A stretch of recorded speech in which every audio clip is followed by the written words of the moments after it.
Hindi na kayo ma-entertain. Sir, bakit? Tapos na po ayuda. Magsumbong na kayo sa magsumbong sa mga gusto nyo pagsumbungan. O, di magsumbong Ang Manila ho ang nagsasabi. Walang sige, po. walang problema. Sa Manila.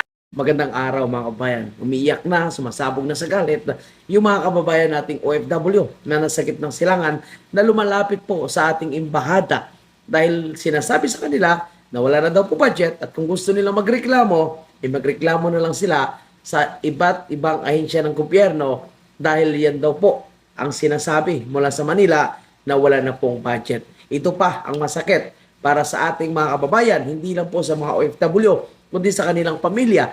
Dahil sa gitna ng kaguluhan at sinasabi nitong si Bongbong Marcos na dapat ay magtitipid na, sila po is panay party po sila sa Malacanang at nagbiyahe po sila ng Amerika.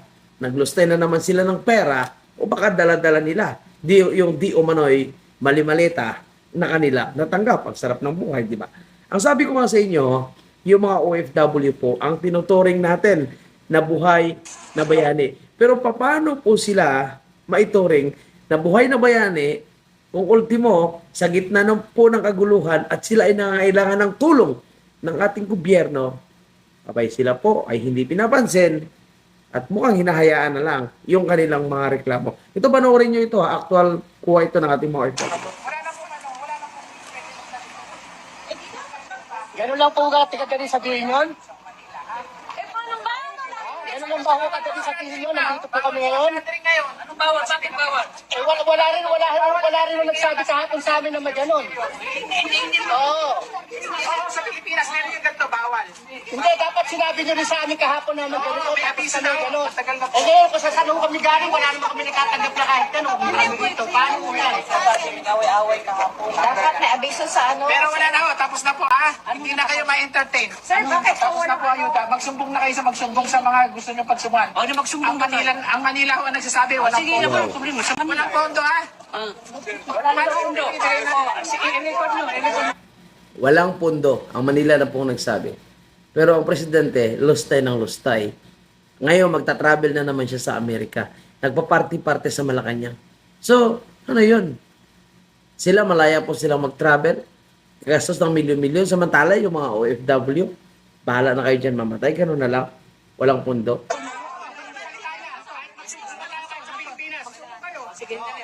Pinaghintay na nga. Kukunin namin Si John Wick. numbers nyo. Reserve nyo.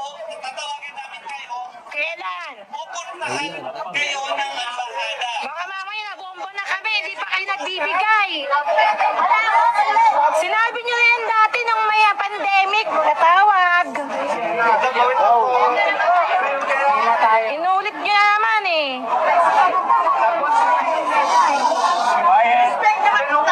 Ay, hindi. Mahirap po kasi. Nung pandemic ka, sabi niyo ganyan din eh. Ngayon, ganyan naman sasabihin niyo.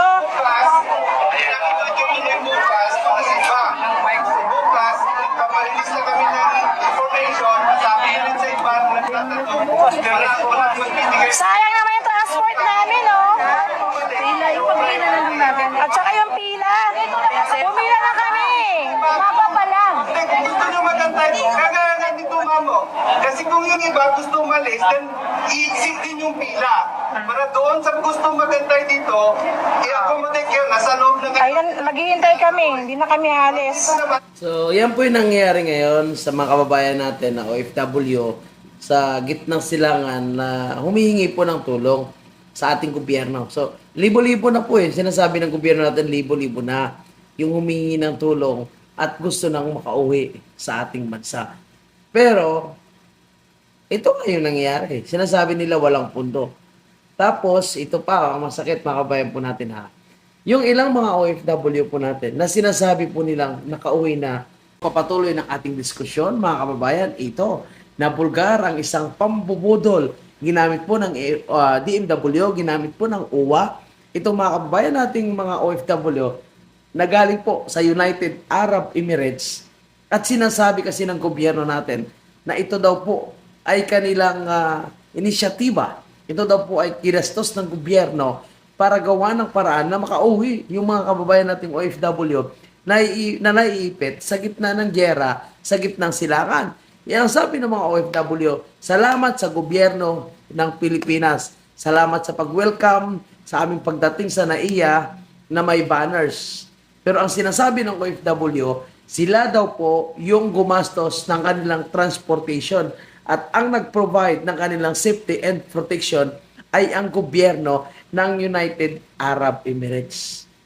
Tapos pagdating nila sa Pilipinas, syempre may mga banner at pinakalat pa ng gobyerno natin na ito na daw po yung mga na-evacuate nila ng mga OFW.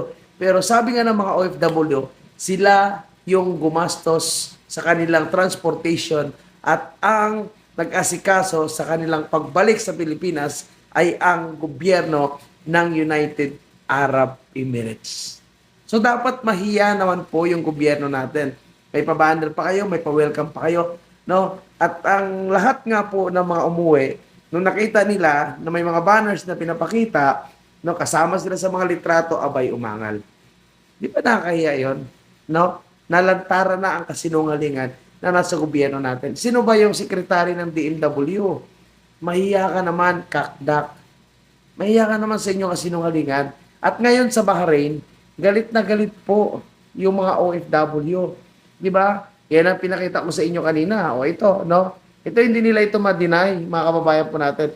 Kasi itong si Bugres talagang napaka mabunganga talaga ito, no? Sasabihin talaga ni Bugres kung ano ang tama, lalong-lalo na kung sila po ay nagsisinungaling at kung apektado po dito ay ang mga kababayan nating OFW. Sa panahon ngayon, ang usapin dito ay kung hindi kung ano ang kulay ka, kung sinusuportahan mo na nasa gobyerno. Dahil lahat po tayo mga Pilipino ay nagbabayad po tayo ng buwis. Tayo man po ay mga taga-suporta na nakaupong administrasyon o tayo ay kritiko sapagkat tayo ay nagbabayad ng buwis. Kaya dapat ibigay nila kung anong serbisyo na para po sa mga OFW po natin. Abay, mantakin mo sa gitna ng gyera, ang iniisipan ni Bongbong Marcos, yung remittances ng ating mga OFW.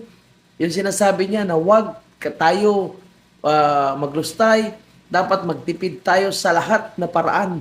Pero sila po nagpa-party-party sa Malacanang. Sila po ay magbabiyahe pa sa ibang bansa. At tandaan natin, no? Sila yung rason kung bakit tayo nahihirapan. Dahil po sa mali-malitang pera na pinagnanakaw nila at halos lahat na ahensya ng gobyerno. Mantakin mo, no? Sila ay nakatanggap ng mali-malitang pera. Tapos kung sino yung nagsalita, kung sino yung nagbulgar, ito ngayon ang kanilang ginikipit. Kaya huwag tayo magtaka kung bakit walang budget ang mga OFW. Ito sa Bahrain. Panoorin natin si Bukret. Shout out dyan sa Embahada ng Pilipinas sa Bahrain. Ayan. Upod kayo ng sinungaling ha, ikaw kakdak. Anong pinagsasabi mo nga $200 or 75 Bahraini dinar?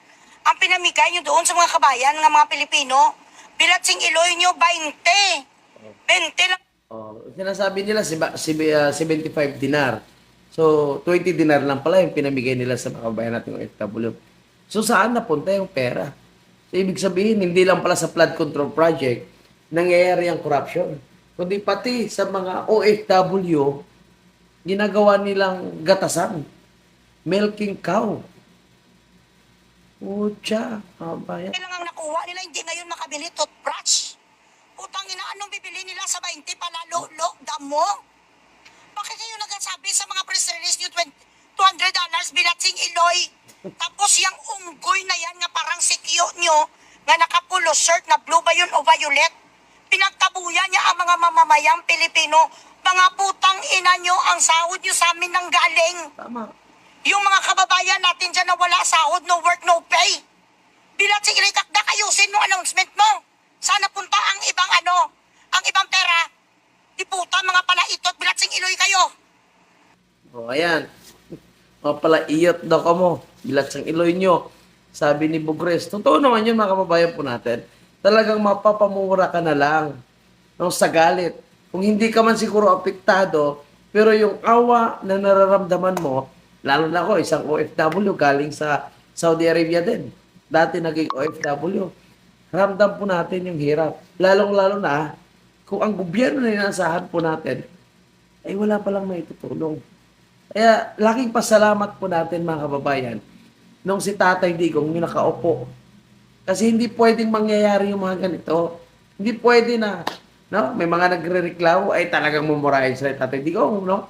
Mapapaputang ina talaga si Tatay Digong kung gano'n ang mangyayari po sa ating mga OFW. Pantagin mo nung panahon ng pandemya, lahat na gustong umuwi, magantay ka lang, ha? Dahil hindi lahat sabay mapapauwi. Pero ikaw ay mabibigyan talaga ng pagkakataon na mapapauwi. Grabe, no?